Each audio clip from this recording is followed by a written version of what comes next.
Hi friends, welcome to our channel.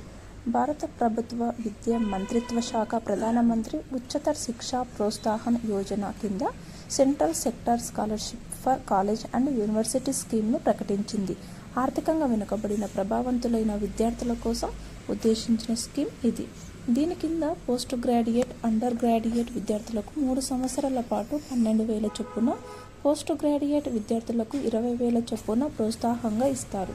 ప్రతి సంవత్సరం 82,000 కొత్త ఉపకార వేతనాలను అందిస్తారు. మొత్తం స్కాలర్షిప్లో 50% మహిళలకు కేటాయించారు. దీనికి గాను అర్హత ఇంటర్లో 80% పైగా మార్కులు సాధించిన విద్యార్థులు దరఖాస్తు చేసుకోవాలి. కోర్సులు రెగ్యులర్ విధానంలో చదువుతూ ఉండాలి. కుటుంబ వార్షిక ఆదాయం 4.5 లక్షలకు మించకూడదు. వయసు 18 నుంచి 25 సంవత్సరాల మధ్యలో ఉండాలి. చివరి తేదీ 2025 అక్టోబర్ 31 వరకు ఉంది. నేషనల్ స్కాలర్షిప్ పోర్టల్ ఆన్లైన్లో చేసుకోవాలి.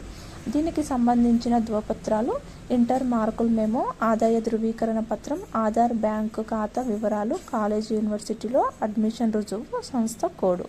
ఫ్రెండ్స్, ఈ వీడియో కనుక మీకు నచ్చినట్లయితే లైక్ చేయండి, షేర్ చేయండి. మరిన్ని లేటెస్ట్ అప్డేట్ కోసం మన ఛానల్ని సబ్స్క్రైబ్ చేసుకొని పక్కన ఉన్న బెల్ ఐకాన్ని క్లిక్ చేయండి. Thank you.